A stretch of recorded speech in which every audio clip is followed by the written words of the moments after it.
हर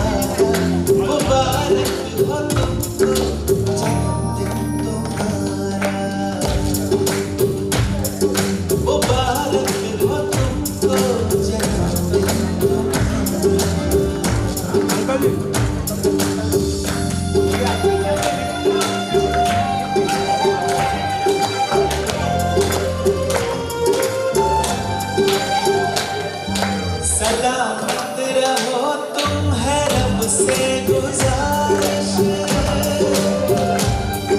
सलामत रहो तुम है रब से गुजारिश, सोने के फूलों की हो तुम पे बारिश, सलामत रहो तुम है रब से गुजारिश, सोने के फूलों की हो तुम पे बारिश, दुनिया का सुख तुमको मिल जाए सारा, दुनिया का सुख तुमको मिल जाए सारा, मुबारक हो तुम्हारा, बैठ जाओ सब लोग, मुबारक हो तुमको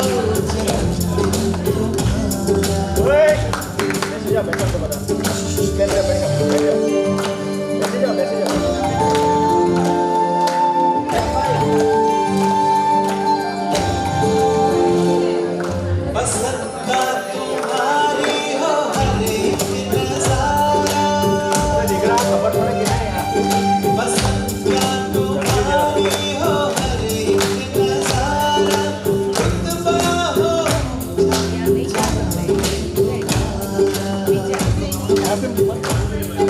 पसंद का तुम्हारी हो हर एक नजारा, रुतबा हो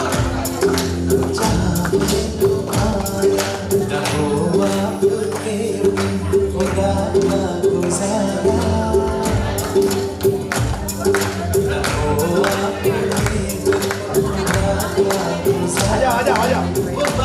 आजा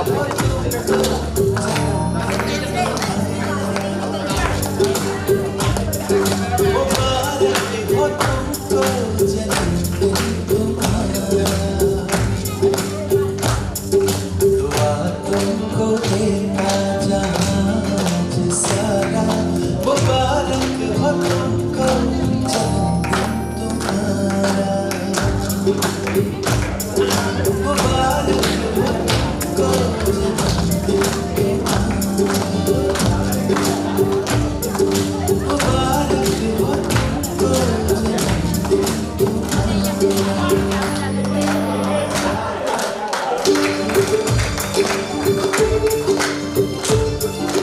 हम सबकी आशा हो खुशियाँ हमारी, हम सबकी आशा हो खुशियाँ हमारी, हर खूब रब तेरे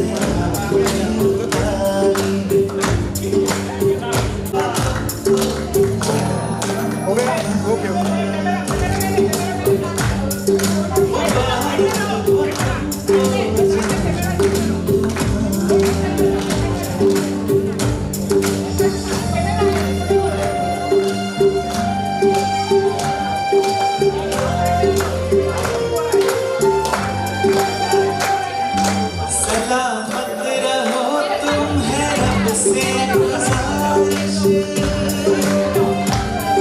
सलामत रहो तुम है रब से गुजारिश, सोने के फूलों की हो तुम पे बारिश,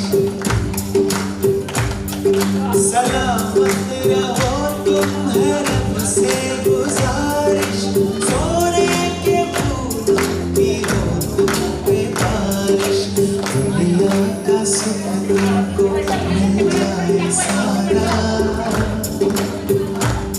दुनिया का सुख तुमको मिल जाए सारा, मुबारक हो तुमको जन्नत तुम्हारा,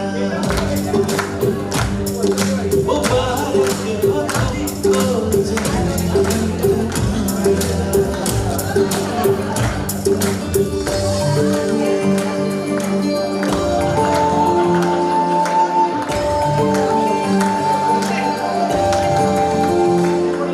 पसंद का तुम्हारी हो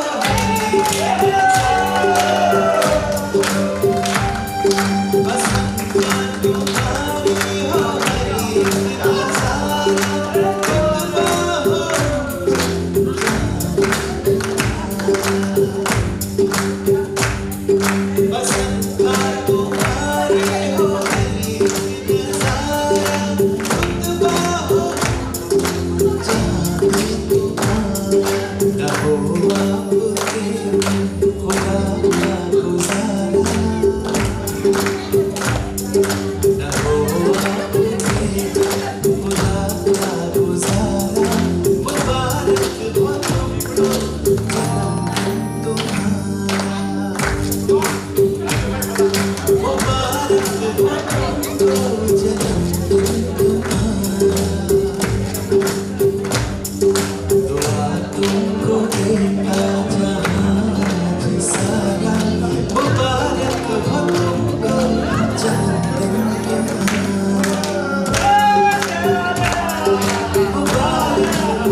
भाई वागवा देने के वागे से थे वागो वागो वागो वागो अरे यार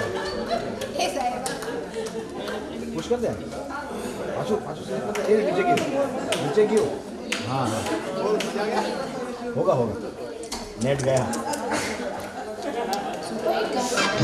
दुनिया कहती है हैप्पी बर्थडे टू यू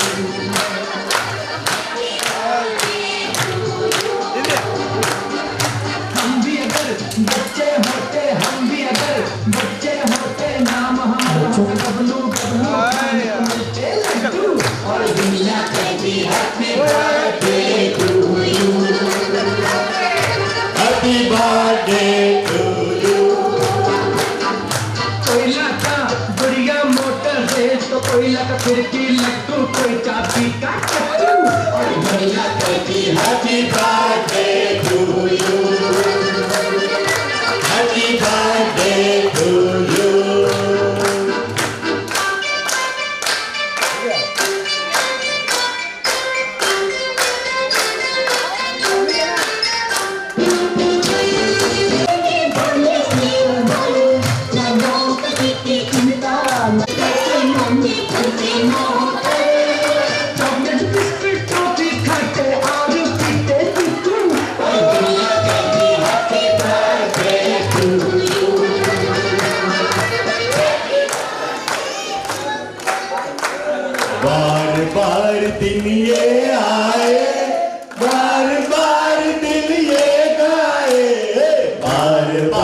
दिन ये आए, बार बार दिल ये गाए, तुम जियो हजारों साल, ये मेरी है आरज़ू।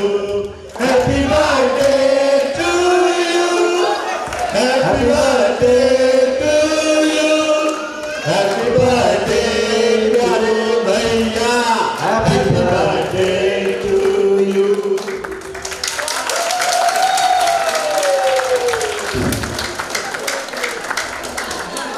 सोम भाई के लिए आज चल के तुझे मैं लेके चलूं एक ऐसे गगन के तले, जहाँ गम भी न हो आंसू भी न हो, बस प्यार ही प्यार करे। एक ऐसे गगन के तले, सूरज की पहली किरण से आशा का सवेरा जागे, सूरज की पहली किरण से आशा का सवेरा जागे, चंदा की किरण से धुलकर घनघोर अंधेरा भागे, चंदा की किरण से धुलकर घनघोर अंधेरा भागे। कभी धूप खिले कभी छाँव मिले, लंबी सी डगर न खले, जहाँ गम भी न हो आंसू भी न हो, बस प्यार ही प्यार करे। अंकल अंकल अंकल अंकल बोले बेटी नहीं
फिर शुरू कर देंगे।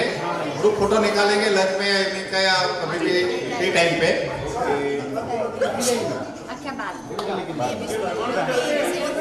निकाल लेते हैं। चलो वो ग्रुप फोटो के लिए आ जाए। सैंक्शन हो गया। सीधी लाइट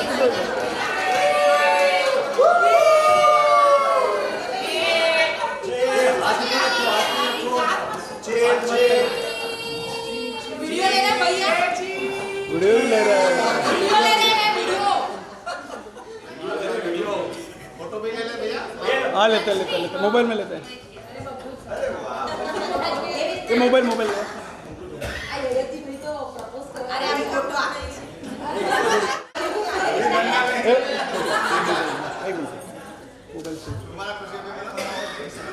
ये हुई ना बात। 16 Pro Max। भाई आवाज आना चाहिए फोटो में। सेक्सी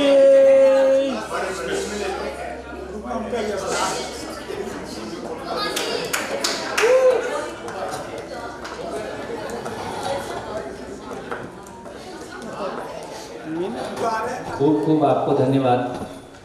मैं तो क्लास में आया तो मेरे को बाहर से कुछ शंका हुई कि चप्पल है, इतनी शांति है, कोई दिख नहीं रहा है, तो मैं सोचा आज कुछ रात को कुछ गंभीर चर्चा हुई होगी तो सारे लोग जल्दी आ गए। और हल्के से दरवाज़ा खोला तो पूरा सन्नाटा। तो आप सबको दिल से इस बात के लिए धन्यवाद। देखो इससे बढ़िया गिफ्ट क्या हो सकती है ना। इतना बड़ा परिवार बस जाए, ऐसा परिवार भाव आ जाए, तो मैं ऋणी हूँ आप सब।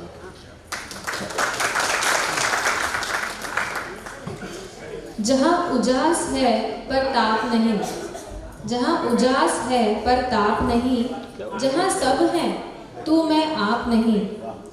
सौम्यता के स्रोत हैं जो, स्नेह से ओतप्रोत हैं जो, जिन्होंने हमें नया जन्म दिया उन्हें दे ही क्या सकते हैं हम। समझ की इस लहर को आगे तो बढ़ा सकते हैं हम। इस शीतलता को हम भी पी लें, इस शीतलता को हम भी पी लें, कुछ इसी तरह हम भी जी लें, कुछ इसी तरह हम भी जी लें। हमसे अनुसंधान हुआ और जो कुछ भी हम सभी को, पूरी मानवता को एक रास्ता मिला। आज हम सब की खुशी का एक ही मतलब है कि हाँ जिंदगी, हम जिंदगी पाना चाहते हैं और ज़िंदगी साथ है। और मुझको लगता है कि मोंटेरिया में कोई बात नहीं, थोड़ा सा गोद इसकी दवाई माँ के पास ही। तो मोंटेरिया का ये पहला शिविर जो भी हम सबका भाव बना, और गोविंद भाई परिवार और सुरेश भाई और अजय भाई, श्री राम भाई, हमारे सारे मित्रों की भी जो उपस्थिति रही, और जिस तरह का एक बढ़िया गंभीर ऑडियंस यहाँ उपलब्ध हुआ, तो पहले शिविर को देख के लगता है कि हम एक लंबी यात्रा तय करेंगे और जो कुछ भी कम ज़्यादा होगा और उसको मिलकर ठीक करेंगे, है ना। तो खूब खूब शुभकामनाएं। कभी 2012 का SGVP का शिविर ऐतिहासिक बना, और वो ऐतिहासिक इस अर्थों में बना कि उस शिविर में आने वाले लोगों में से बड़ी संख्या में लोग आगे अध्ययन में गए, और बड़ी संख्या में लोग आगे फिर अभियान का हिस्सा बने, जिन्होंने दूसरों तक इस कंटेंट को अपने में भी, अपने परिवार में भी और दूसरे परिवारों तक पहुंचाने के लिए एक लंबा प्रयास किया। और 12 सालों में गुजरात में एक अच्छा वातावरण बना। ये अपेक्षा लगातार से रही है कि गुजरात में जिस तरह का गुजरात का पूरे विश्व में फैलाव है, और देश में भी, और अब तो गुजरात दिल्ली में भी है, तो आपकी नैतिक जिम्मेदारी बनती है गुजरात की कि देश को इतने प्रबोधक तैयार करके दें कि प्रबोधकों की कमी कभी ना रहे, है ना। तो ये शिविर भी इस मामले में ऐतिहासिक बने कि मोंटेरिया का पहला शिविर था, और ये उससे निकले हुए सारे लोग।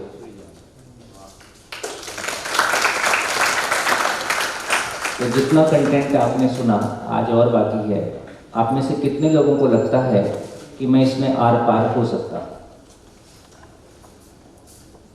तो अगले 1 साल बाद जब यहाँ मिलेंगे तो इसका उत्सव हम हर साल मनाया करेंगे, मोंटेरिया के पहले शिविर, है ना। और है अच्छा ये भी होगा, अच्छा ये तो फंस गया। तो मुझको लगता है कि सामाजिक, देखो एक बात समझ में आई, हम लोगों ने भी इतने सालों में सारे प्रयास किए, कोई प्रयास नहीं छोड़ा। मैंने कहा 3 ही प्रयास बचे हैं। ट्रांसजेंडर्स के साथ हमने अभी तक कोई शिविर नहीं किया, और कभी कभी लोग बोल देते हैं गेज लेस्बियंस, तो वो तो हमारे बीच में सब तरह के लोग होते ही हैं। उसकी क्लैरिटी की हम बहुत खुल के कभी बहुत ज़्यादा बात नहीं करते हैं, लेकिन कभी उस पर्टिकुलर समूह के साथ भी बात कर सकते हैं। बिना किसी चीज़ को सही और गलत कहे उसको समझा जा सकता है, और अपनी ज़िंदगी में कुछ ठोस निर्णय लिए जा सकते हैं। उसके अलावा कोई कम्युनिटी नहीं है, आदिवासी से लेके और ब्यूरोक्रेसी से लेके, और कोई भी कम्युनिटी नहीं है जिनके साथ हमने काम नहीं किया। लेकिन एक ही बात समझ में आई, जो चल के आता है वो समझता है। इसलिए सामाजिक शिविरों का जो आउटपुट है वो बहुत बड़ा है। सरकारी शिविरों से एक वातावरण बनता है, उसकी भी उपयोगिता है, लेकिन सामाजिक शिविर में किसी एक व्यक्ति में बात जाती है तो उसके परिवार में जाती है, परिवार में जाती है तो आने वाली पीढ़ियों में जाती है, और समाज के बाकी कोने में भी जाती है।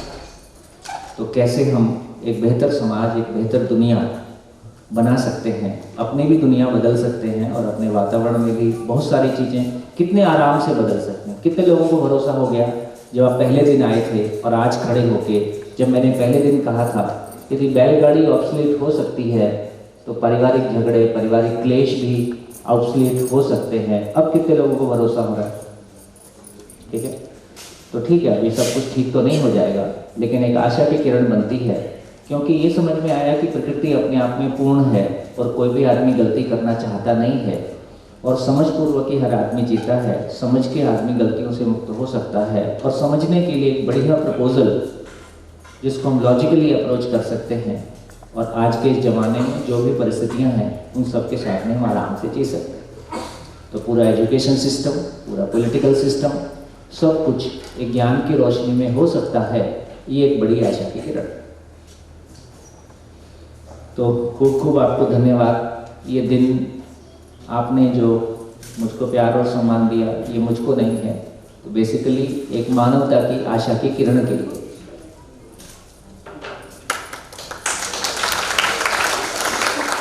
वो हम सबके लिए, वो हम सबके लिए। जी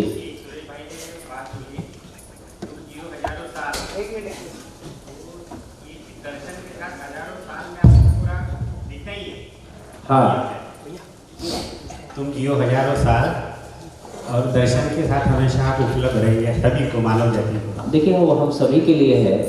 जीवन तो पहले से ही अमर है, वो तो हजारों साल जीता ही, तो उसको अपने होने का पता नहीं है, इसलिए ये सब बहुत सारा कहना पड़ता है।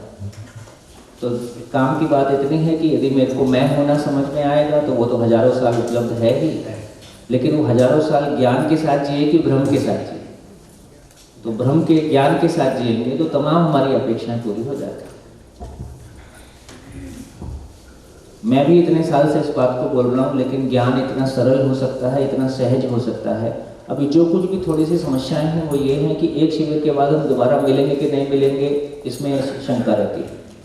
आप कल्पना कीजिए कि यदि एजुकेशन में परकुलेट हो गया और 20 साल 6 घंटे रोज, तो कुछ भी कंटेंट इतना बड़ा नहीं है, कोई भी बात इतनी बड़ी नहीं है। और अभी देखेंगे तो हमारी ज़िंदगी का बड़ा टाइम या तो क्राइसिस मैनेजमेंट में, या कोई अपने पास कोई ठोस बात नहीं है तो इधर उधर भटकने में, कुछ नेगेटिविटी में, बहुत सारा टाइम तो अधिकांश लोगों का ऐसे चला जा रहा है।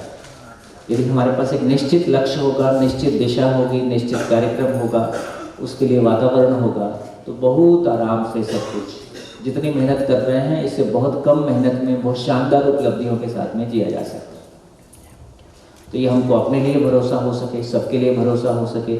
किसी भी नई चीज़ में शुरुआती दौर थोड़ा सा स्ट्रगल का होता है। साइकिल सीखें, गाड़ी सीखें, एक शुरुआत में थोड़ा सा, जब तक उसके साथ में हमारा हाथ नहीं बैठ जाता है। तो इसलिए बोलता हूँ कि पहला शिविर करने के बाद में 1 वर्ष को अध्ययन शिविर घोषित किया जाए।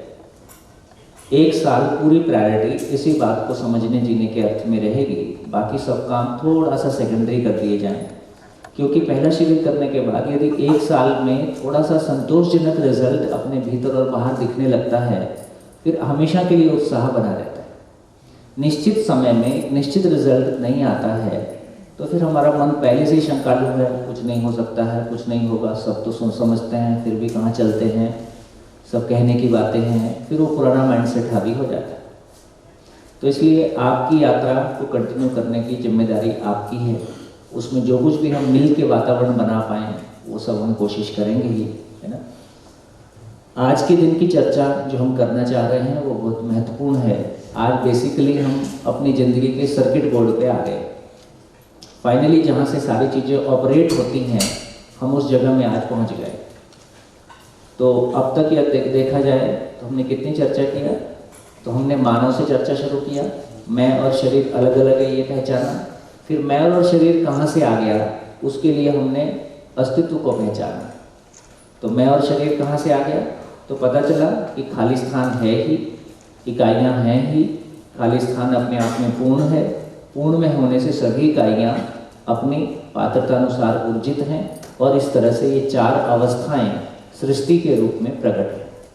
उसमें से मानव भी प्रकट है।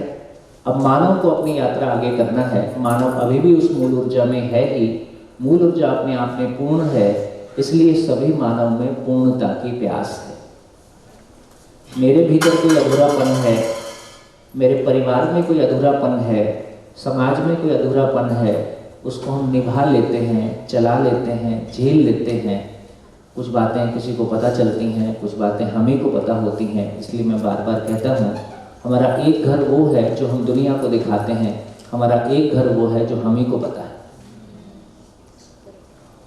ये दोनों घर एक हो जाएं, इसकी ज़रूरत है कि नहीं? ये दोनों घर एक हो जाएं, इसकी ज़रूरत है।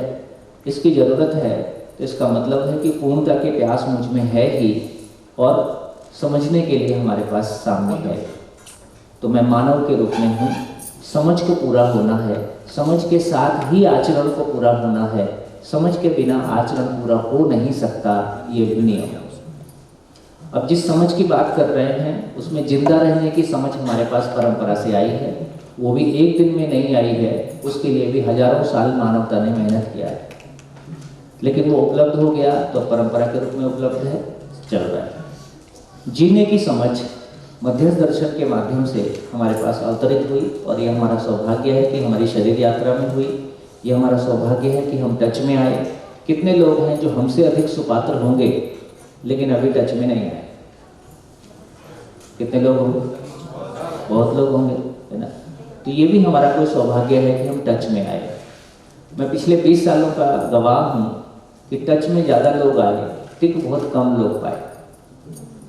तो टच में आए और टिक भी जाए, ये फिर अब आगे की कहानी है। और टिकने के लिए जितनी मैं पे मेरी क्लैरिटी होगी, मैं पे मेरी समझ बनेगी, उतना फिर मैं टिक ही जाएगा। जानवर है। तो अब समझ में आया कि हम मानव एक छत के नीचे क्यों साथ साथ। देखो, पशु भी साथ रहते हैं। पशु साथ क्यों रहते हैं? भय, भोजन, प्रजनन। भय से बचने के लिए, भोजन के लिए, प्रजनन के लिए। अभी हम लोग साथ साथ क्यों रह रहे हैं? क्या कर रहे हैं? इतना ही कर रहे हैं, इसलिए हमको तृप्ति नहीं है। इतना काम पशु भी करता है। यदि इतना ही काम मानव को करना होता तो कल्पनाशीलता की मानव में आवश्यकता नहीं थी। यदि प्रकृति ने मानव को कल्पनाशीलता दिया है, इसका मतलब है कुछ और भी है जो करना है। तो यहाँ से ये बात समझ में आई कि बेसिकली पूरा अस्तित्व, संसार क्या है, मैं क्या हूँ, करना क्या है, ये समझ में आने से जीना होता है। तो अब समझ में आया, जीना का मतलब न्यायपूर्वक जीना ही होता है। तो न्यायपूर्वक जीने का मतलब फाइनली उभय तृप्ति घटित हो जाए, इसका नाम न्याय है। और उभय तृप्ति कैसे घटित होगी? शरीर के साथ जी के घटित होगी कि व्यवस्था के अर्थ में जी के घटित होगी? तो मानव लक्ष्य के अर्थ में संबंध की पहचान और उसके आधार पे साथ साथ जी पाना, सभी सुखी हों, सभी सफल हों, वगैरह वगैरह। तो धीरे से ये समझ में आया कि मानव जो है न्यायिक सामाजिक इकाई है। ये परिभाषा आपको पूरे विश्व में किसी भी ग्रंथ में नहीं मिलेगी। न्यायिक, और इससे कम में मानव परिभाषित नहीं होता। इकाई मतलब एकम। मानव ऐसी इकाई है, मानव एक ऐसी एंटिटी है जो न्यायपूर्वक जीने को प्रमाणित करने के लिए इकट्ठा होता है। इससे कम में मानव डिफाइन ही नहीं होता। मानव वो चीज है जिसको मानव के साथ तृप्तिपूर्वक जीना आता है। यदि मैं कंप्यूटर को समझता हूँ, खेत को समझता हूँ, तो मैं खेत के साथ जी सकता हूँ, कंप्यूटर के साथ जी सकता हूँ। यदि मैं मानव को समझता हूँ, मैं मानव हूँ, मैं मानव को अपने मानव होने को समझता हूँ, तो दूसरे मानव के साथ मैं तृप्तिपूर्वक जी सकता हूँ। और दूसरे मानव के साथ का मतलब सभी मानव के साथ। तो मानव के साथ तृप्तिपूर्वक जीना ही एक मानव के मानव होने का प्रमाण है। हमने शुरू में क्या चर्चा किया था? हम आकार से मानव हैं कि आचरण से मानव हैं? हमारी अतृप्ति यही है कि हम आकार से मानव हैं, आचरण की पीड़ा है। अपना भी आचरण, दूसरों का भी आचरण। अब पता चला कि सही आचरण का प्रमाण है कि हम अपनों के साथ शिकायत मुक्त, अभाव मुक्त होकर जी सकते हैं। तो मानव वो एंटिटी है जो न्यायिक सामाजिक इकाई है, जो न्यायपूर्वक जीने। पशु भय, भोजन, प्रजनन के लिए सामाजिक होता है। पशुओं में भी सामाजिकरण पाया जाता है। तो पशु भय, भोजन, प्रजनन के लिए सामाजिक होता है, मानव ज्ञान पूर्वक जीने के लिए, न्याय पूर्वक जीने के लिए सामाजिक होता है। ये पशु और मानव में फर्क है। बात पहुंच पाई? और ज्ञान पूर्वक जीने का अर्थ है कि ग्लोबल वार्मिंग, फैमिली वार्मिंग होगी कि नहीं होगी? नहीं होगी। ये जीने का मतलब है। बात हो रही? तो अपने मानव होने का पता चला।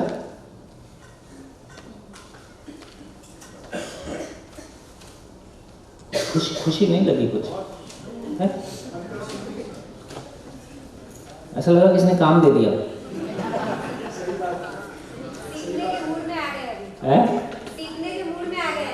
वो तो देखो आना ही है।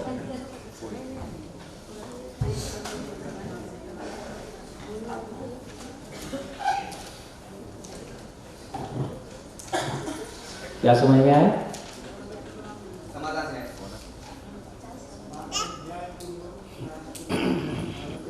मानव न्याय को प्रमाणित करना, मानव न्याय को प्रमाणित नहीं करेगा तो उसका मानव होना जस्टिफाई ही नहीं हो रहा है।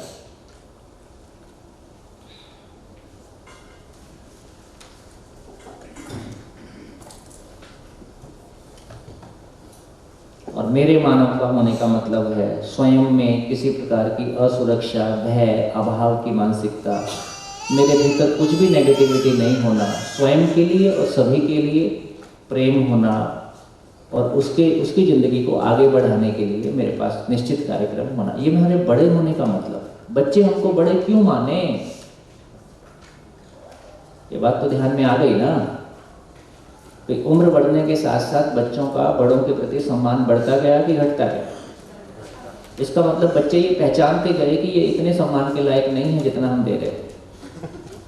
हाँ, तो नेगेटिव मार्किंग करते गए। छोटे बच्चे को गलती की पहचान नहीं, छोटा बच्चा बराबर विश्वास करके चलता है। बड़ा होने के साथ साथ उसको सही समझ में आए या ना आए, लेकिन वो ये तो पहचान ही लगता है कि ये भी अधूरे है। उसको खुद को कितना समझ में आया पता नहीं, लेकिन ये तो पहचान ही लेता है कि ये उतने बड़े नहीं हैं जितने बड़े मैंने माना था। या मैं आपसे पूछ भी लेता, आप में से कितने लोगों के साथ ये हुआ था कि जिन लोगों को आपने जितना बड़ा माना था वो उतने बड़े नहीं निकले? ये हम सबके साथ हुआ। और उम्र बढ़ने के साथ साथ फिर धीरे से पता चलता है कि मैं खुद को भी जितना बड़ा मान रहा था उतना बड़ा नहीं निकला। 60 पार होने दो, बाकी जिनका भ्रम है अभी बाद में टूट जाएगा। किसी का 50 में टूटता है, किसी का 60 में टूटता है, किसी का 70 में टूटता है। मृत्यु के पहले टूट जाता है। मैंने अच्छों को टूटते हुए देखा। मृत्यु वो चीज है जो तमाम भौतिक उपलब्धियों को खा जाती है। उसके सामने कुछ नहीं टिकता। एक बार शरीर की बैंड बजने दो, उसके बाद सब बेकार लगता है। ज्यादा जो भ्रम है ज्ञान का वो जवानी के कारण। जवानी अपने आप में ऊर्जा है। उसके करेला ऊपर से नींद चढ़ा, पैसा भी आ गया, कोई पद भी मिल गया, तो ये इतने सारे भ्रम मिलते हैं कि उसमें हमको लंबे समय तक नहीं पता चलता है कि जमीन नीचे नहीं है। जी बढ़िया, तो हम ठोस जमीन के साथ चले। उम्र बढ़ने के साथ साथ हमारा ठोसपन बढ़ता जाए, ये हमको खालीपन का एहसास होता जाए, ठोसपन बढ़ता जाए तो मजा है। चलिए, तो ये हमने बात किया कि मानव न्यायिक सामाजिक इकाई है। मानव केवल सामाजिक इकाई नहीं। सामाजिक इकाई का अपने आप में कोई पर्पस नहीं है। क्यों इकट्ठा हो गए भाई? खाने पीने के लिए इकट्ठा हो गए, कब तक चले? मैं कितनी बार देख रहा था अभी लाइन कितनी लंबी और। बेशक आप मेरा सम्मान कर रहे हैं, दिल से कर रहे हैं, कोई दिखावा नहीं। वो सम्मान आपकी आंखों में दिखता है, आपके चेहरे में दिखता है, आपकी बॉडी लैंग्वेज में दिखता है। फिर भी ये ज्यादा देर नहीं चलता। कोई आपसे गले लिपट जाए, छोड़े ही ना तो कैसा लगेगा? नहीं, मैं बहुत प्यार करता हूँ, तो यार रुक थोड़ी देर, नहीं चलेगा।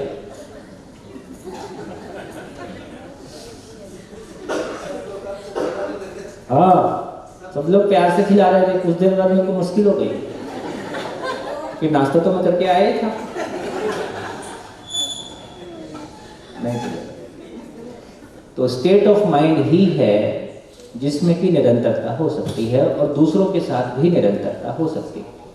इसके अलावा कोई उपाय नहीं। चलिए, तो आज जो हम बात करेंगे उसमें मुख्य रूप से हम चल रहे हैं जीवन क्रिया की ओर। जैसे पेन क्या है, पेन इसको हम कैसे पहचान रहे हैं कि ये पेन है?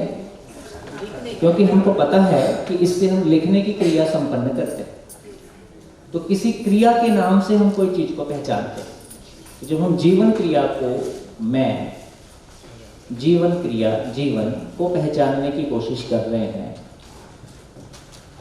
तो हम उसको 10 क्रिया से पहचानने की कोशिश कर रहे हैं।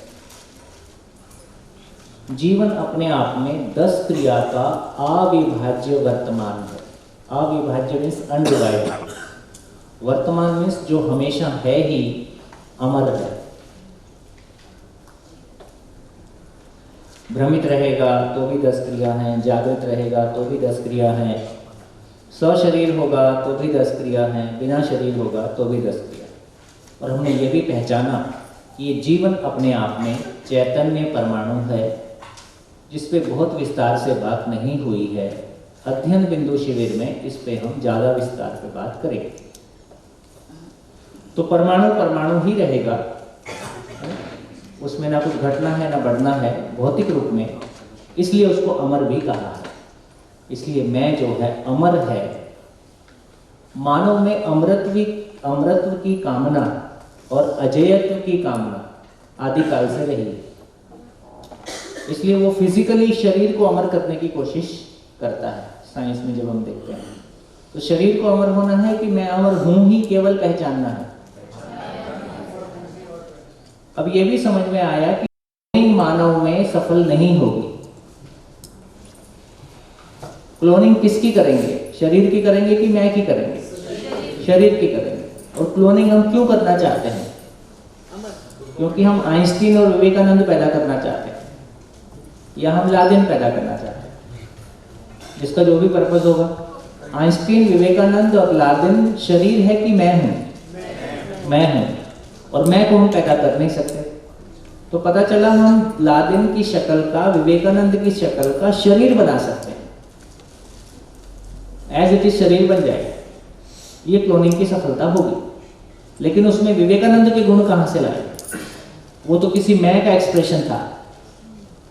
तो इससे पता चला कि, और शरीर मल्टीप्लाई करने के लिए ऐसे भी हमको आवश्यकता नहीं है। ऐसी पॉपुलेशन हम पहले बोल रहे थे ज्यादा है। तो सही अर्थों में देखेंगे तो मानव में क्लोनिंग सफल नहीं होगा। पशुओं में क्लोनिंग सफल है, क्योंकि वहां मैं केवल शरीर चलाने को प्रमाणित करता है। वहां मैं की महिमा शरीर से व्यक्त नहीं होती है। तो इतनी बात यदि हमको समझ में आएगी तो इतना बड़ा एफर्ट, इतने बड़े संसाधन क्लोनिंग में लगे हुए हैं, और फाइनली उससे क्या निकालेंगे? अभी मैंने YouTube में कभी एक वीडियो देखा था कि लोग मरे हुए शरीर को वो डीप फ्रीज करवा के रखते हैं और उसका ब्लड निकाल के उसकी जगह में कोई और केमिकल डाल देते हैं। वो 100 साल तक सुरक्षित रहेगा। और साइंस कभी डेवलप हो जाएगा तो उस शरीर को फिर से जिंदा करेगा। मैं मरने के पहले अपने शरीर को 100 करोड़ रुपया देता हूं कंपनी को कि वो मेरे शरीर को अगले 100-50 साल तक जिंदा रखेगा। अब ये नया धंधा शुरू हो गया, क्योंकि मेरे को मोह है कि मैं दोबारा जिंदा हो जाऊंगा। मैं मरना नहीं चाहता, मैं अमरता चाहता हूं, लेकिन शरीर मर गया। तो मैं मानता हूं कि कोई टेक्नोलॉजी कल भविष्य में आ जाएगी जो मेरे शरीर को जिंदा कर देगी, मैं दोबारा जिंदा हो जाऊंगा। उसके लिए मैं 100 करोड़ रुपया किसी कंपनी को देके जाता हूं, उसमें पहले से अपना सब काम कराता हूं, जबकि कंपनी खुद ये कह रही है यदि एक बार आदमी का ब्लड निकाल के उसमें केमिकल डाल दिया गया उसको सुरक्षित बनाए रखने के लिए, दोबारा ब्लड डालने की कोई व्यवस्था, दोबारा कैसे उसको ब्लड डालेंगे और कैसे ठीक करेंगे ये पता नहीं। ऐसा मैंने यूट्यूब में देखा था। तो ऐसी तमाम तरह की बेवकूफियां जो मानव की समझ ना होने के कारण जो लोग भी करते हैं और दूसरों की बेवकूफ़ी का फायदा भी लोग उठाए जाते हैं। तो जिस तरह से धर्म के क्षेत्र में भी बेवकूफ़ियों का फायदा उठाया जाता है, उस तरह से विज्ञान के क्षेत्र में भी उससे अधिक उठाया जा सकता है, कम नहीं है। तो ये सारी बातों को ध्यान में आके कि मैं अमर हूं ही और मैं समझ होने से अजेय हो जाता हूं। अजेय मतलब जिसको जीता ना जा सके। जीता ना जा सके का मतलब जो कभी हारता ही नहीं है। हारने नहीं का मतलब है कि उसके पास एक मानव से लेकर विश्व की सारी समस्याओं का समाधान बना ही रहता है, वो समाधान कभी खत्म होता ही नहीं है। तो मैं अमर हूं, मैं अजेय हूं, ये दो चीजों को मानव पाना चाहता है। ये अजेय होना ही सुख की निरंतरता है, यही निरंतर सुख। और अजय भाई साथ में है।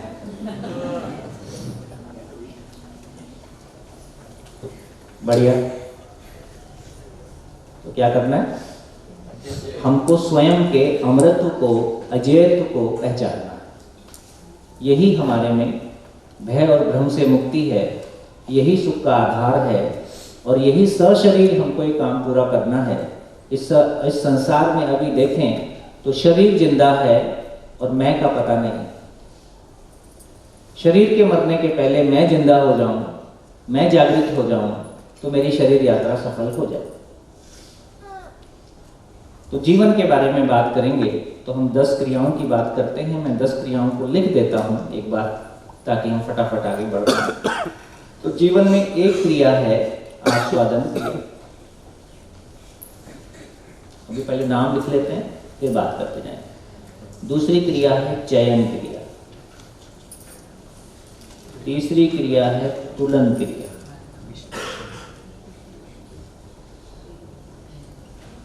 विश्लेषण क्रिया,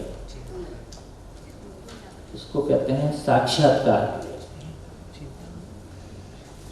इसको बोलते हैं चित्रण क्रिया। इसको बोलते हैं बोध क्रिया। इसको बोलते हैं संकल्प क्रिया। इसको बोलते हैं अनुभव क्रिया। इसको बोलते हैं प्रमाण।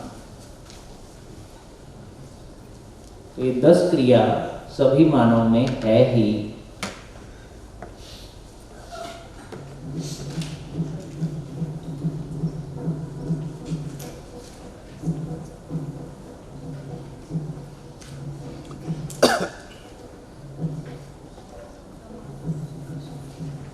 अनुभव प्रमाण।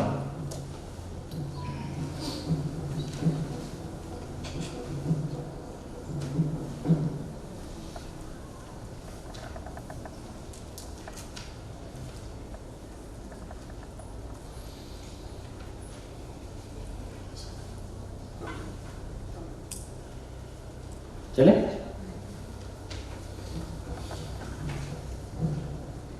अब नाम भी, इनके नाम भी लिख देते हैं। जैसे मैं एक जीवन हूं, एक शरीर को चलाता हूं, और इस जीवन की अपनी एक जर्नी है, इस शरीर की अपनी एक आयु है। आज 57 पूरा किया, 58 चालू हो।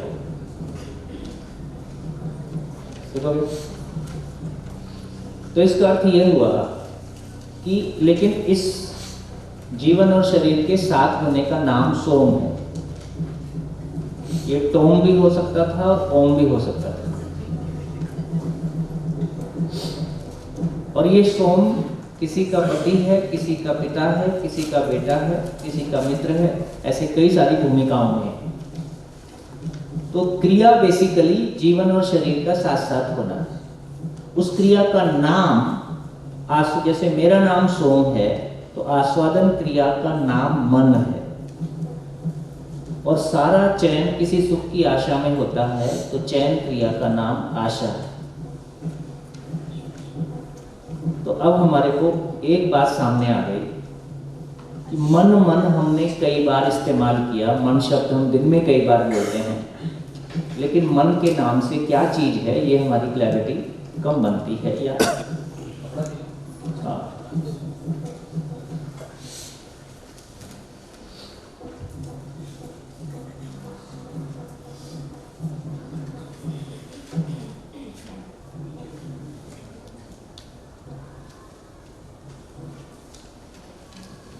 तो तो मन क्या है?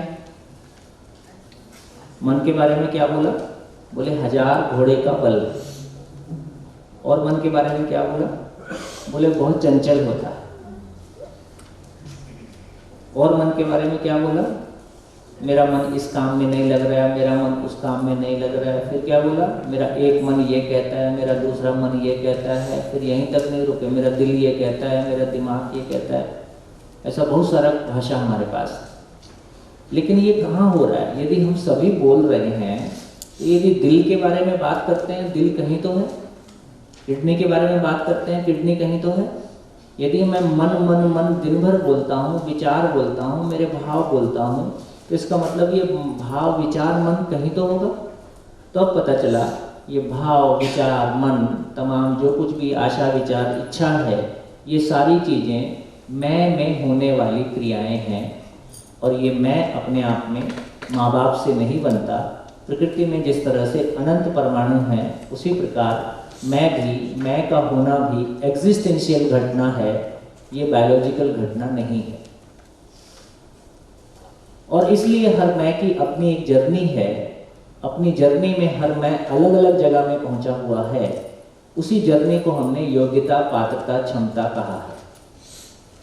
जीवन रूप में हम सभी समान हैं, लेकिन योग्यता, पात्रता, क्षमता के रूप में हम सभी अलग अलग हैं। स्त्री पुरुष शरीर अलग अलग है, लेकिन जब मैं की बात करेंगे तो योग्यता, पात्रता, क्षमता के रूप में हम अलग अलग। ये बात हमने पहले की है। तो अब ये ध्यान में आ गया कि फिर मन किसको बोल रहे हैं। तो मन क्लियरली किसको बोल रहे हैं? आस्वादन क्रिया का नाम मन है। आस्वादन क्रिया क्या है? निरंतर सुख की कामना और उपलब्धता के आधार पर सुख भोगने की क्रिया का नाम आस्वादन है। निरंतर सुख की कामना हम सब में बनी हुई है कि नहीं? निरंतर सुख की चाहना बनी हुई है। हर मानव सुख चाहता है। वो कहाँ से आ रहा है? वो मन से आ रहा है। तो जीवन में आस्वादन क्रिया नाम का एक कंपोनेंट है, जिसकी अपनी महिमा यही है कि उसमें सुख की चाहत लगातार बनी ही रहती है। इसको मिटाया नहीं जा सकता। दूसरा है कि उपलब्धता के आधार पर हम सुख भोगते रहते हैं। ये भी मन का काम है। तो मन को हम दो, आस्वादन क्रिया को हमने दो भाग में कहा, निरंतर सुख की चाहना और उपलब्धता के आधार पर सुख को भोगने की क्रिया। क्लियर हो गया? क्लियर हो गया? संसार में सारी समस्या मात्र इतनी है, संसार में सारी समस्याओं को निचोड़ें, वो केवल आस्वादन क्रिया के साथ इस रूप में दिखाई देती है कि सुख की चाहना निरंतरता की है और भोगना क्षणिक है। बस इतनी ही समस्या, और दुनिया में कोई समस्या नहीं। आस्वादन क्रिया में सुख की चाहना निरंतरता है। चाहना में निरंतरता बनी हुई है, उसको रोका नहीं जा सकता क्योंकि वो प्राकृतिक है। और हमारे पास सुख उपलब्ध कितना है? खा लो, पी लो, घूम लो, फिर लो, सो लो, और कर लो। तो हमारे पास जो कुछ भी उपलब्ध है उसकी हैसियत मोमेंट्री है, निरंतर है नहीं। पूरी दुनिया की रजिस्ट्री भी आपके नाम कर दी जाए तो भी वो निरंतर नहीं है। तो हम चाहे यूएनओ के सेक्रेटरी बन जाएं, कि भारत के प्रधानमंत्री बन जाएं, कि हम किसी राज्य के मुख्यमंत्री बन जाएं, कुछ भी कर डालें, दुनिया का कोई भी पद, दुनिया का कोई भी धन उसमें निरंतरता ला नहीं सकता, क्योंकि जिंदा रहने का सामान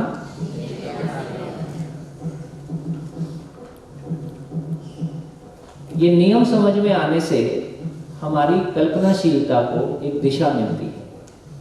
क्या करूं, क्या नहीं करूं, क्या उचित है, क्या अनुचित है, तो मेरे को एक फ्रेमवर्क मिलता है, एक आधार मिलता है। तो हमने एक क्रिया की चर्चा किया।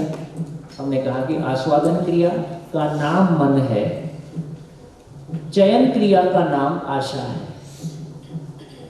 जब भी मैं आस्वादन करता हूं, जब भी मैं मेरे अंदर सुख की अपेक्षा जो है, इसका नाम आस्वादन है। मानव में जो सुखी होने की अपेक्षा है इसका नाम आस्वादन है। सुखी होने के लिए जो मैं एक्शन शरीर से लेने के लिए तय करता हूं उसका नाम चयन है। तो आस्वादन पूर्वक चयन होता है। तो चयन क्या चीज हो गई?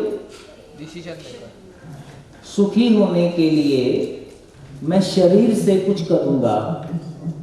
मैंने कहा चाय पीना है तो मेरे को उठ के बाहर जाना पड़ेगा या किसी को चाय लाने के लिए बोलना होगा।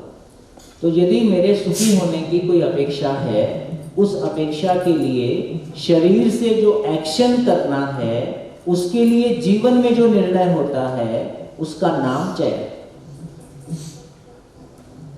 क्लियर हो गया? बात पहुंच रही कि नहीं? तो सन्नाटे में आ गए हो जैसे।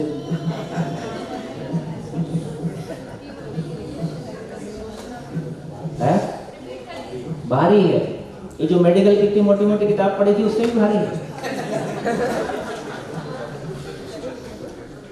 वो किताब को देख के तो हमको डर लगता है। ये तो अपनी ही बात हो रही है।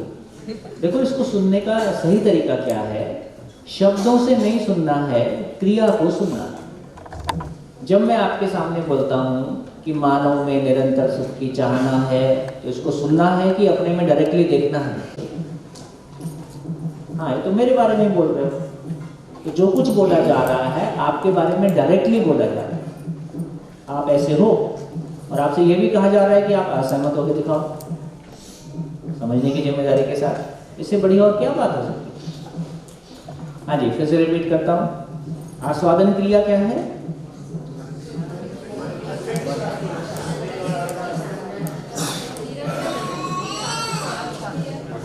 निरंतर सुख की चाहना और उपलब्धता के आधार पर सुख भोगने की क्रिया का नाम आस्वादन।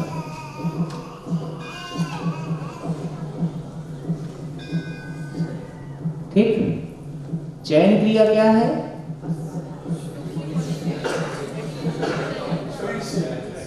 सुख की अपेक्षा को पूरा करने के लिए जो शरीर से करना है उसका जो निर्णय मैं लेता हूं उसका नाम चयन। जैसे अभी आपने लिखने का निर्णय लिया तो लिखने का चयन हुआ।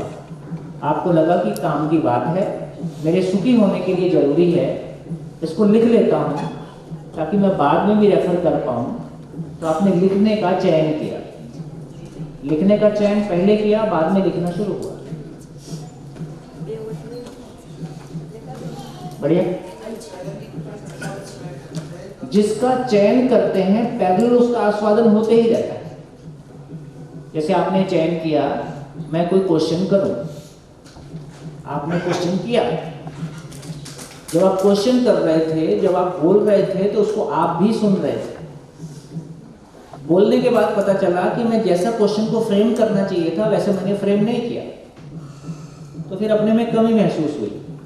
इसका मतलब जो मैं आस्वादन पूर्वक चयन करता हूं वो चयन का वापस आस्वादन होता ही रहता है।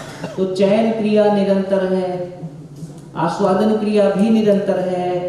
और एक बार में एक ही आस्वादन हो रहा है कि कई आस्वादन हो रहे हैं? यहाँ बैठने का आस्वादन, सुनने का आस्वादन, एक पोस्चर विशेष में बैठने का आस्वादन, एक तो इस तरह से घर में कई सारे और कामों को होल्ड पे रखने का। तो बहुत सारे आस्वादन और बहुत सारे चयन पैरेलल हो रहे हैं और दोनों निरंतर है।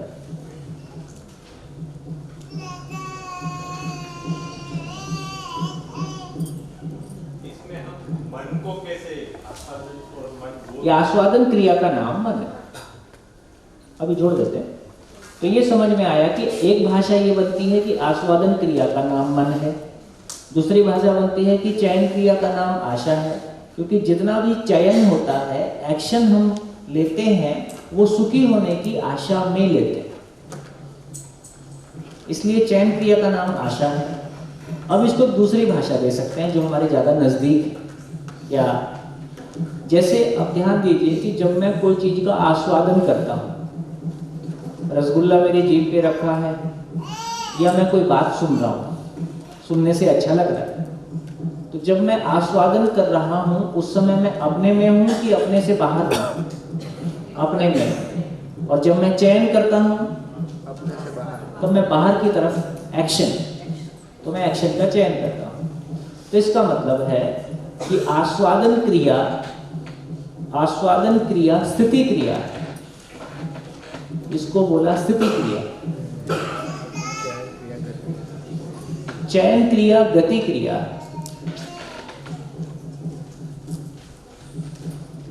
जब भी मैंने चयन किया तो मैंने बाहर व्यवस्था में भागीदारी किया, तो चयन क्रिया पूर्वक व्यवस्था में भागीदारी होता है। आस्वादन क्रिया स्वयं में व्यवस्था को सुनिश्चित करने के लिए। तो आस्वादन स्थिति है, चयन गति है। ये बात ध्यान में आ गई। इसी तरह से तुलन स्थिति है, विश्लेषण गति है, साक्षात्कार स्थिति है, चित्रण गति है, बोध स्थिति है, संकल्प गति। तो ये सारी स्थिति क्रिया है। तो जीवन में 5 स्थिति क्रिया है और 5 ही गति क्रिया है।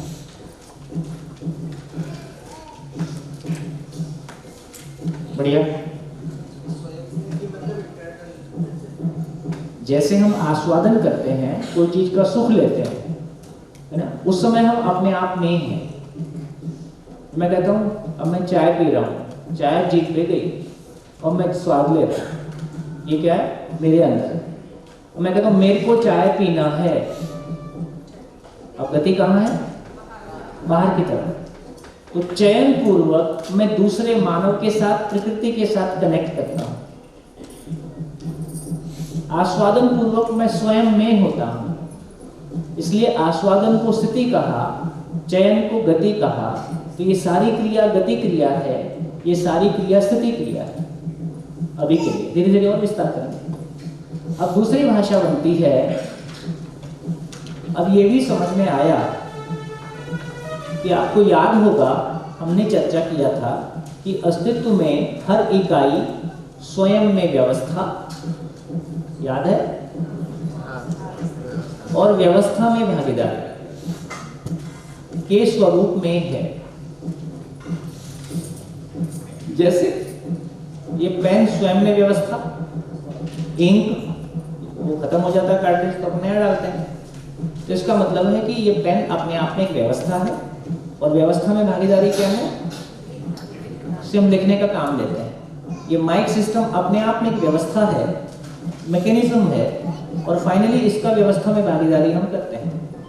इसी तरह से सृष्टि की हर इकाई स्थिति गति के स्वरूप में है। सृष्टि की हर इकाई स्थिति गति के स्वरूप में है। कोई इकाई ऐसा है ही नहीं जिसका स्थिति और गति ना होता हो, और ये अविभाज्य है, अनडिवाइडेड है, हमेशा रहता ही है। माइक सिस्टम है, मानव है, किडनी है, ग्लास है, बोतल है, कुर्सी अपने आप में एक व्यवस्था है, इसकी व्यवस्था में एक भागीदारी है। जो स्वयं में व्यवस्था है इसको बोला होना, इसको बोला रहना।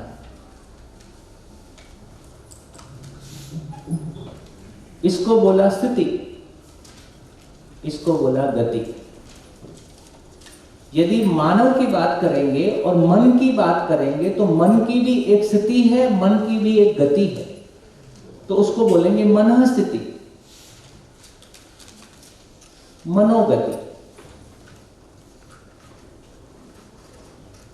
हम एक बोलचाल की भाषा में शब्द यूज करते हैं, क्या हालचाल है। हाल क्या है? मन स्थिति कैसी है। चाल क्या है? कार्यक्रम कैसा चल रहा है। हालचाल, स्थिति गति।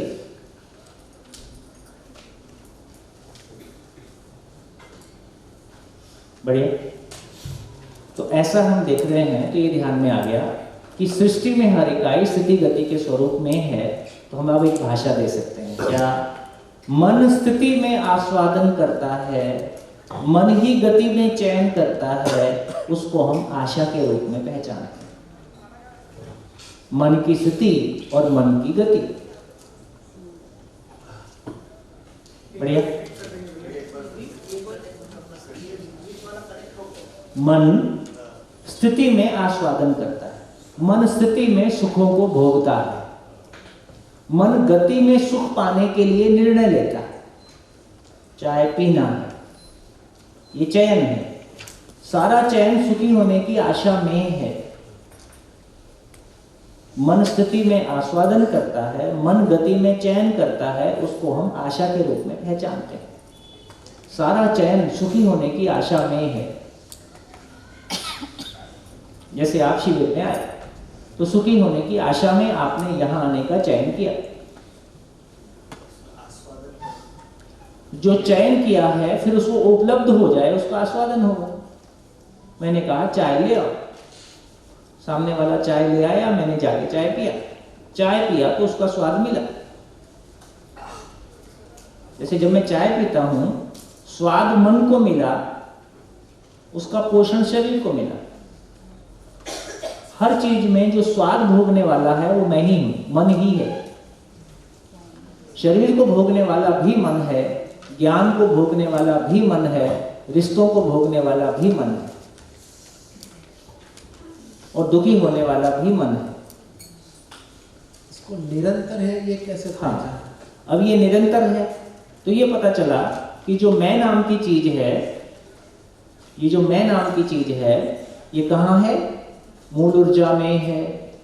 मूल ऊर्जा और मैं के सहअस्तित्व में व्यक्त प्रभाव कल्पनाशीलता है।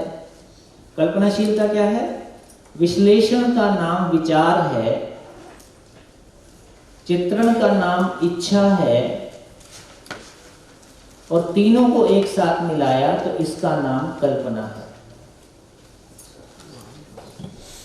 आशा विचार इच्छा को एक साथ बोला तो इसका नाम कल्पना है।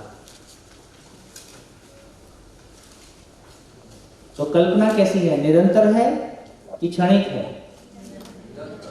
यदि कल्पना निरंतर है तो आस्वादन निरंतर होगा कि नहीं?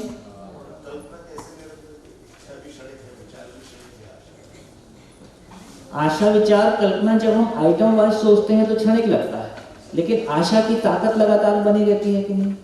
विचार की ताकत लगातार बनी रहती है कि नहीं? इच्छा की ताकत लगातार। इच्छा किस बात की है? सुख की निरंतरता हो जाए, यही इच्छा बनी हुई। इच्छा हमेशा, तो इच्छा की ताकत, एक इच्छा पूरी हुई नहीं हुई, लेकिन फिर भी इच्छा की ताकत बनी। जैसे विचार को ले लें, ज्यादा समझ में आएगा। विचार की ताकत सभी मानवों में समान। विचार पे मैंने चाय रखा कि विचार पे मैंने मोक्ष रखा? मैंने मेरे विचारों में, मैंने विचार पे चर्चा किया कि चाय पे चर्चा किया, ये मैन टू मैन वेरी करेगा। लेकिन विचार की ताकत सभी मानवों में हमेशा बनी रहती है कि नहीं बनी रहती? तीनों ही चीजों में, उसी को ध्यान दिला रहा हूं, तीनों ही चीजों के टॉपिक परिवर्तनशील है, ताकत परिवर्तनशील नहीं है। ये समझने की जरूरत है। ध्यान में आ रहा है? आशा भी निरंतर है, विचार भी निरंतर है, इच्छा भी निरंतर है। इच्छा में आइटम बदलती रहती है। टॉप करने की इच्छा, गाड़ी लाने की इच्छा, घूमने की इच्छा, सोने की इच्छा। इच्छा के टॉपिक बदल रहे हैं, लेकिन इच्छा की ताकत बनी ही हुई है। विचार में टॉपिक बदल रहे हैं, लेकिन विचार की ताकत बनी ही हुई है। जी, आप कुछ कहना चाहें?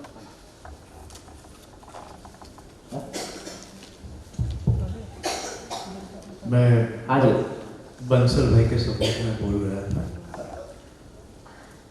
केवल थोड़े समय के लिए चयन पर ध्यान दे तो हम निरंतर कुछ ना कुछ चयन करते ही रहते हैं। कुछ ना कुछ चूज करते ही रहते हैं। जैसे मैंने बोलने का चूज किया, आप मुझे सुनने का चूज कर रहे, अब इस क्लास में बैठने का चूज कर रहे। देखिए पूरे दिन चूज होता रहता है कि नहीं? चूज करने के बाद जो होता है उसकी बात मैं नहीं कह रहा, हम चूज कर रहे हैं। अगर चूज कर रहे ये बना रहता है तो चॉइस के साथ साथ क्या बना रहता है? नहीं, चॉइस के साथ स्वाद बना रहता है। हम जो भी चूज कर रहे हैं उसके साथ स्वाद बना ही रहता है। अपेक्षा बनी रहती है कि मैं ऐसा करके सुखी होऊंगा, बाद में नहीं होता हूं, ये अलग बात है। अगर चयन ठीक पकड़ में आ जाए, every moment we are choosing, every moment, तो फिर उसके साथ कंटिन्यूअसली स्वाद बने ही रहता है। अपेक्षा, हाँ, अपेक्षा बनी हुई है, लेकिन जो उससे रिजल्ट आया उसमें स्वाद नहीं मिला तो अपेक्षा टूट गई। जिसकी ज्यादा टूट गई इसी का नाम डिप्रेशन है।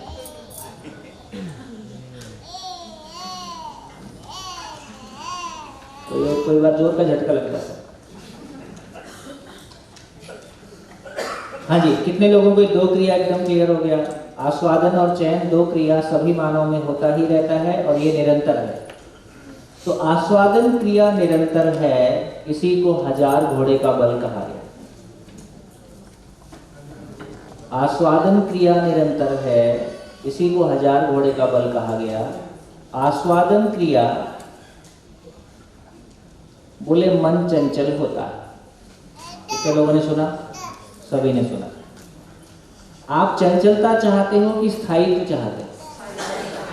आपसे पूछा गया तो आपने कहा कि स्थायित्व चाहते हैं। अब ध्यान से सुनना, मैं चंचलता, मैं स्थायित्व चाहता हूं और मेरे अंदर ही एक कंपोनेंट ऐसा है जिसका नेचर ही चंचलता है। अब ये मैन्युफैक्चरिंग फॉल्ट हो गया। बात ध्यान में, फिर से रिपीट करता हूं। हम सबसे पूछा गया तो हम स्थायित्व चाहते हैं, स्टेबिलिटी चाहते हैं, लेकिन मेरे अंदर एक मन नाम का कंपोनेंट है जिसका नेचर ही चंचलता है।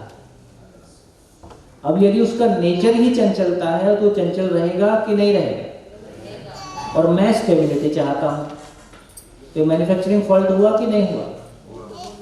तो पता चला कि आप 3 घंटे की पिक्चर देखने गए अपने पसंद की, वहां आपका मन चंचल होता? वहां तो पीछे वाले का मोबाइल बज जाए तो लगता है इसको बजा दो।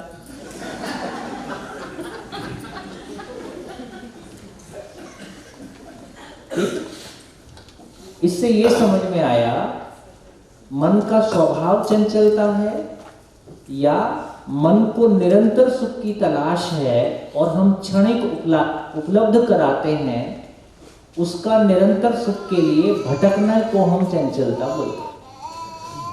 निरंतर भटकना। तो इससे समझ में आया कि जागृत मानव का मन स्थिर होता है, भ्रमित मानव का मन चंचल होता है। तो मन का स्वभाव चंचलता नहीं है, क्योंकि सारे ही भ्रमित थे और भ्रमित मानव ने डेफिनेशन बनाया, इसलिए उसने सबको देखा, उसने बसों का सर्वे किया कि बस कैसी होती है और वो राज्य परिवहन निगम की डिपो में चला गया। वहां उसने पाया कि हॉर्न छोड़ के बाकी सब बजता है। तो उसने रिपोर्ट सबमिट किया कि बस वो एंटिटी का नाम है जिसका हॉर्न छोड़ के बाकी सब बजता है। यदि बस को सर्वे करना था तो किसी ब्रांड कंपनी में जाना था, एक नई बस को देखना था। यदि मानव का सर्वे करना था तो एक जागृत मानव का सर्वे करना था। अब जागृत मानव जैसी चीज परंपरा में है। कितने लोग हैं जो जिंदा रहने को जीना मानते हैं? सभी। गई भैंस पानी में, कब निकलेगी? ये निकली 3 लाख साल बाद। इस धरती पे मानव 3 लाख साल से है, 3 लाख साल से सुख की तलाश में है। समाधि करने से भी सुख की निरंतरता मानव जाति में ज्ञान प्रमाणित नहीं हुआ, बेईमानी करके भी नहीं हुआ, चोरी करके भी नहीं हुआ, ईमानदारी से भी नहीं हुआ, पीएचडी करने से भी नहीं हुआ, पद पाने से भी नहीं हुआ, 50,000 करोड़ लाने से भी नहीं हुआ। सारे प्रयोग मानव जाति ने करके देख लिए। 2000 रानियां रख के नहीं हुआ, सन्यासी बन के नहीं हुआ, ये भी करके देख लिए। ठीक है, तो जब तक धरती पे अस्तित्व नहीं खुला, संज्ञानशीलता का दरवाजा नहीं खुला, है ना, तो मध्यस्थ दर्शन प्रकट हुआ, किसी व्यक्ति के माध्यम से प्रकट होना ही था। तो आदरणीय नागराज जी के माध्यम से ये सच्चाई प्रकट हो गई कि हम पूरे अस्तित्व को, आत्मा को, ईश्वर को अध्ययन गम्य कर पाए, उसको क्लासरूम में ले पाए, उस पर लॉजिकली बात करने की योग्यता आ पाई। तो ये अध्ययन पूर्वक समझा जा सकता है, यहाँ से जिंदगी शुरू होती है। जी अभी आपने बोला समाधि से नहीं हो सकता, नहीं हुआ तो 2 चीज, एक के काफी जो भी है मुझे नहीं आया वो मेरा प्रॉब्लम है, लेकिन किसी नहीं, को इसको समझ ले कि मैं क्या कह रहा हूँ। मैं ये कह रहा हूँ कि समाधि से एजुकेशन सिस्टम नहीं निकला, नंबर 1। मतलब वो ट्रांसफरेबल सिस्टम नहीं है। वही तो स्वांत सुखाय, किसी को क्या हुआ उसके बारे में कुछ नहीं कहा जा सकता है। किसी को ये मध्य दर्शन की ज्ञान की अनुभूति पहले भी हुई होगी, व्यक्ति को इसको मना नहीं किया जा सकता है, लेकिन परंपरा के रूप में ज्ञान को प्रमाणित किया जा सकता है। परंपरा के रूप में ज्ञान को प्रमाणित करने का मतलब है कि एक परिवार अपने में शिकायत मुक्त, अभाव मुक्त जी सके, ऐसे परिवारों की श्रृंखला बन सके, समाज भय से मुक्त हो सके और पूरे विश्व का बाजार और पॉलिटिकल सिस्टम ज्ञान की रोशनी में हो सके। तो ज्ञान की रोशनी में शिक्षा निकल आए, ज्ञान की रोशनी में व्यवस्था निकल आए, ज्ञान की रोशनी में बाजार निकल आए, न ज्ञान की रोशनी में परिवार के संबंध निकल आए, ये समाधि से नहीं होता। जैसे जितनी बार भी यहाँ पे सुना कि आदरणीय नागराज जी को कैसे हुआ, तो उसमें समाधि से नहीं हुआ। समाधि और संयम यही वही कह रहा, तो कोई बात नहीं। देखो, आपका क्वेश्चन पूछना बिल्कुल जेन्युइन है और आप बिल्कुल संकोच ना करें, क्योंकि ये कोई प्रवचन नहीं है, संवाद है और इस रास्ते पे हमको खुद फिजिकली चलना है। तो हमारे डाउट्स क्लियर नहीं होंगे तो हम कैसे चल पाएंगे। तो ये कह रहे हैं कि आदरणीय नागराज जी को भी उनके गुरु शंकराचार्य जी ने यह आश्वासन दिया कि सारे प्रश्नों का उत्तर समाधि में होता है। समाधि जब नागराज जी ने किया तो समाधि में प्रश्न खत्म हो जाते हैं। समाधि की स्थिति में जब समाधि से नीचे उतरते हैं तो प्रश्न ज्यों के त्यों खड़े हैं। तो पता चला समाधि में प्रश्नों का उत्तर नहीं मिला, तो समाधि में जिस ज्ञान की उनको तलाश थी, यदि किसी को सुख दुख से परे होने की तलाश थी, वो समाधि में हो जाता है। तो समाधि में क्या हो जाता है? समाधि में मानव भूतकाल की पीड़ा, वर्तमान से विरोध, भविष्य की चिंता से मुक्त हो जाता है।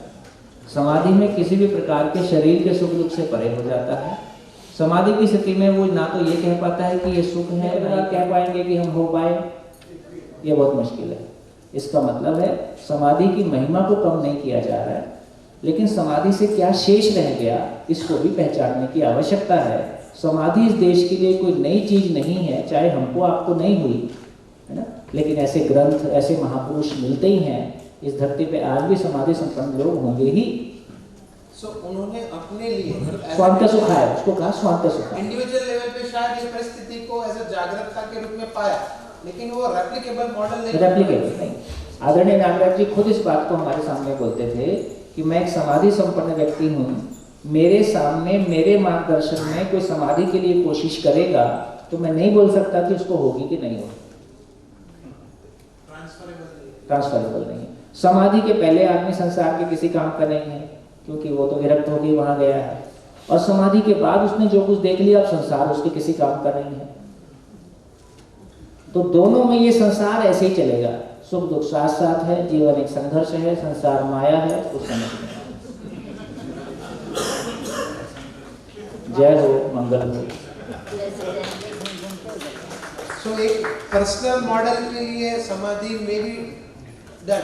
और वो कोई आसान काम नहीं है, मैं ये आसान काम है। हाँ ठीक। पर्सनली आप में से जिनको भी समाधि के लिए जाना हो उनको शुभकामनाएं। भैया क्या ये कहना ठीक है कि समाधि अभी तक ऐसा माना जाता था कि हाईएस्ट स्टेट ऑफ बीइंग एक human highest state of being नहीं है, उससे ऊपर भी कोई स्थिति। मतलब अब एक नया मॉडल हमारा जीवन विद्या के मध्य दर्शन के थ्रू एक नया, इसको हमारा कहना ठीक नहीं है, एग्जिस्टेंशियल। तो हम भी एग्जिस्टेंस के ही हैं, तो हमारा वही। जैसे टेक्नोलॉजी में अपग्रेडेशन होता है, हमारा कहने से हम एक दीवार खींच देते हैं। अच्छा, ओके, ये हमारा है, ये उनका है जी, हमारा नहीं है, सभी का है।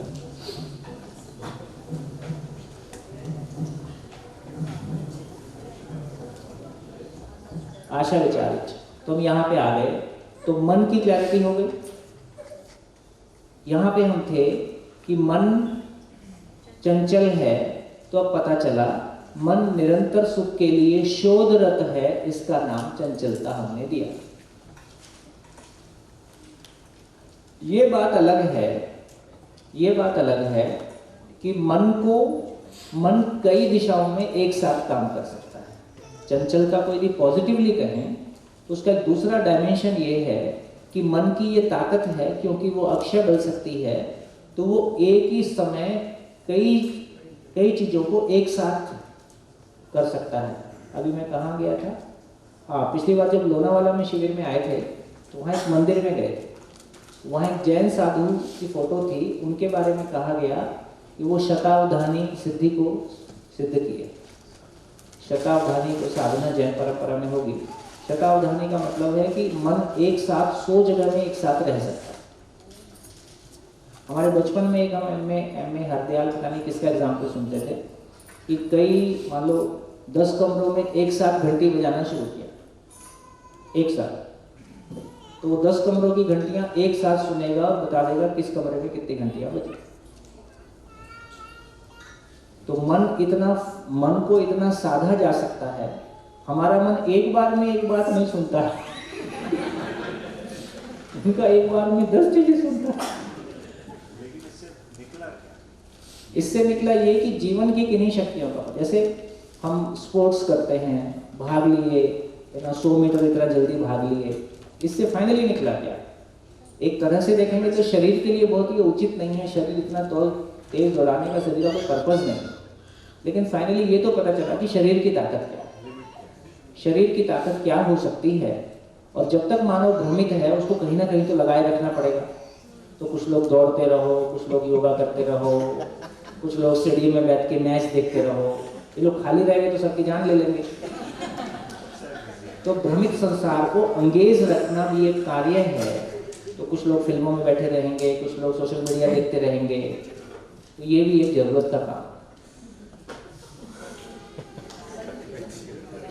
जागृत मानव के पास, एक समझदार मानव के पास निश्चित लक्ष्य होता है, इसलिए उसको पता है कि उसको अपना समय कब कहाँ लगाना है।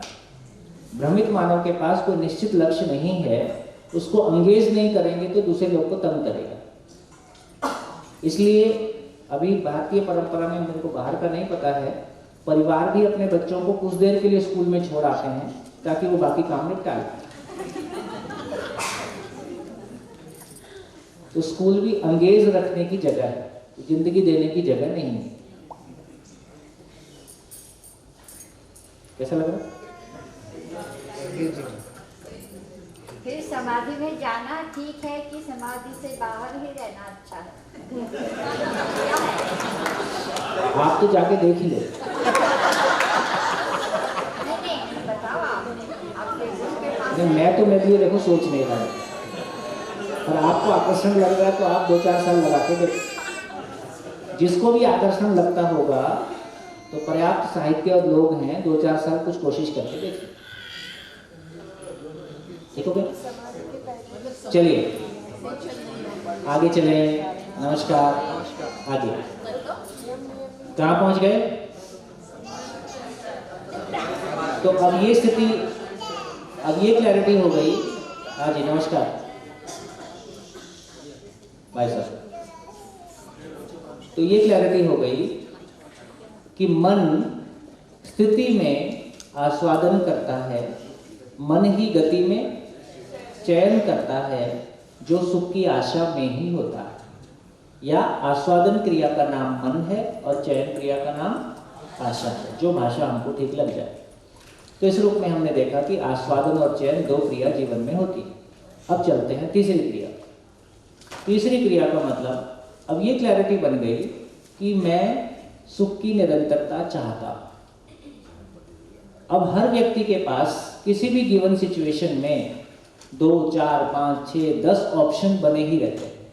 ये भी कर सकता हूँ, ये भी कर सकता हूँ, है ना। जब आप शिविर में आने, किसी ने आपको कहा कि शिविर में जाना है, तो उसके पहले आपके पास आपकी पढ़ाई थी, व्यवसाय था, कॉलेज था, दुकान थी, है ना, कहीं जाना था, रिश्तेदारी में मिलना था, कुछ और नया सोचना था, कहीं घूम के आना था।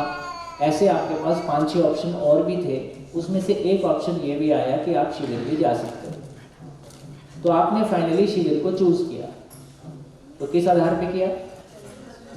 तो आपने सारे ऑप्शंस को कंपेयर किया, कंपेयर करके जिसमें सबसे अधिक सुख भासता है उसको आपने चूज कर लिया। तो गिवन ऑप्शंस में से जिसमें सबसे अधिक सुख मिलेगा, या मेरे पास 2 ही ऑप्शन है, एक में ज्यादा दुख है, एक में कम दुख है, तो मैं कौन सा चूज करूंगा? कम दुख वाला। तो इसका अर्थ ये है कि मानव जो कुछ भी करता है सुख की तलाश में करता है। जब ये कहा जाता है तो ये किसके लिए कहा जा रहा है? मन के लिए कहा जा रहा है। और मन कभी भी क्या करेगा? यदि ज़्यादा ऑप्शन, ज़्यादा सुखी होने का ऑप्शन होगा, सुख को मैक्सिमाइज करना और दुख को मिनिमाइज करना, तो गिवन परिस्थितियों में से ज़्यादा सुखी और यदि दुखी होना है तो कम से कम दुख पाने के लिए जो कंपैरिजन होता है उस क्रिया का नाम, कंपैरिजन के आधार पर फाइनली मैं विश्लेषण करता हूँ जो आधार है उसके आधार पर, तो तुलन और विश्लेषण के आधार पे मैं आस्वादन करता हूँ। एक मिनट इसको पूरा कर दूं। तो फाइनली मैं कोई कंपैरिजन करता हूँ अभी के लिए, और जब कंपैरिजन करता हूँ तो क्या करना पड़ेगा? उसकी सारी प्रोबेबिलिटीज को, सारी संभावनाओं को निकाल के देखना पड़ेगा। मेरी 4 की टिकट है तो मैं उधर जाना ठीक है, मेरा 30 का रिजर्वेशन था तो यहाँ रहूँ कि जाऊँ, सब कुछ तोड़ के देखा, फिर लगा कि नहीं यहाँ रहा जा सकता है, अब ये फ्लो बना ही हुआ है तो इसमें एक काम निपटा दिया जाए। तो ऐसे हम लगातार अवेलेबल परिस्थितियों में से जो मैक्सिमम रिजल्ट देने वाला है उसको तुलन और विश्लेषण करते हैं। और फाइनली ये सारा क्यों कर रहे हैं? क्योंकि मेरे अंदर चित्रण पहले से बना ही हुआ है कि सुख की निरंतरता हो जाए। तो निरंतर सुख की इच्छा बनी ही हुई है। निरंतर सुखी होने के लिए जो डिजाइन बना हुआ है उसका नाम चित्रण। तो निरंतर सुखी होने का मेरा एक डिजाइन बना कि भाई मैं मेडिकल कर लूँ और ये मेरा क्लिनिक हो जाए, मेरा हॉस्पिटल हो जाए, है ना। किसी का बना कि भाई मैं इंजीनियरिंग कर लूँ, किसी का बना कि भाई मैं कोई बिजनेस कर लूँ, और फिर शादी करने का चित्रण, जॉब करने का चित्रण। तो चित्रण क्या है? सुख की निरंतरता को पाने के लिए जो मेरी योजना है उसका नाम चित्रण। सुखी होने की योजना, सुख की निरंतरता के अर्थ में योजना, उसमें कोई आधार होते हैं। तुलन विश्लेषण पूर्वक मैं चयन करता हूं। तो यदि अभी की बात करें तो एक स्थिति ये बनी कि मैंने चूज किया, मेरे अंदर एक चित्रण बना हुआ है कि भाई मैं इंजीनियरिंग करूँ और उसके आधार पे मेरी फैक्ट्री होगी। तो ये चित्रण के आधार पर एक तुलन, उसके आधार पर विश्लेषण, उसके आधार पर आस्वादन, उसके आधार पर चयन के आधार पर शरीर से एक्शन करने का प्लान। तो मैं शरीर के आधार पे कोई कार्य या व्यवहार शरीर के माध्यम से करता हूँ। व्यवहार का फल उभय तृप्ति आ जाए तो न्याय प्रमाणित हो जाए तो मेरा व्यवहार सफल हो गया। कार्य का मतलब परिवार में समृद्धि आ जाए और प्रकृति में संतुलन बना रहे तो मेरा कार्य करना पूरा हो गया। तो ये अपने आप में स्वयं सिद्ध हो गया कि मेरा जीना सही है। ये स्व मूल्यांकन का आधार बन गया। तो इसका बहुत बड़ा बेनिफिट क्या हो गया? अभी तक हमको लगता था 4 लोग अप्रिशिएट करते हैं तो हमको लगता है मैं ठीक ठाक आदमी हूँ, और किसी ने मेरी निंदा करके क्रिटिसाइज कर दिया तो मुझको लगता है कुछ तो गड़बड़ है।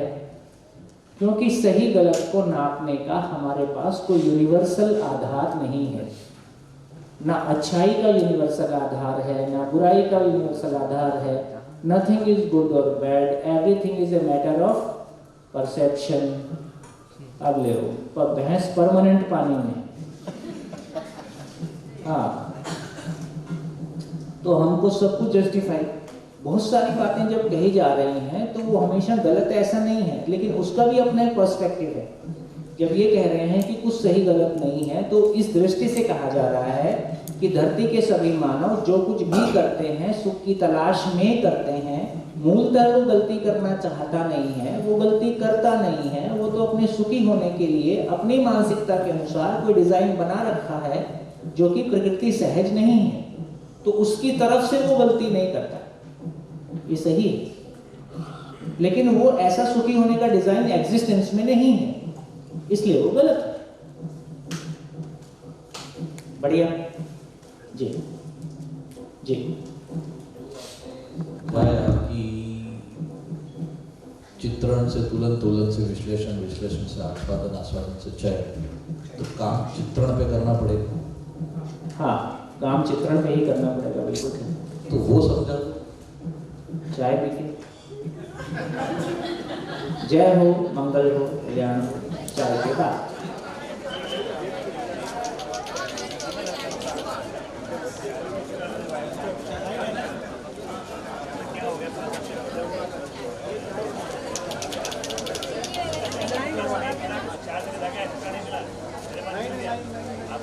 श्याम भैया आगे नहीं आ रहे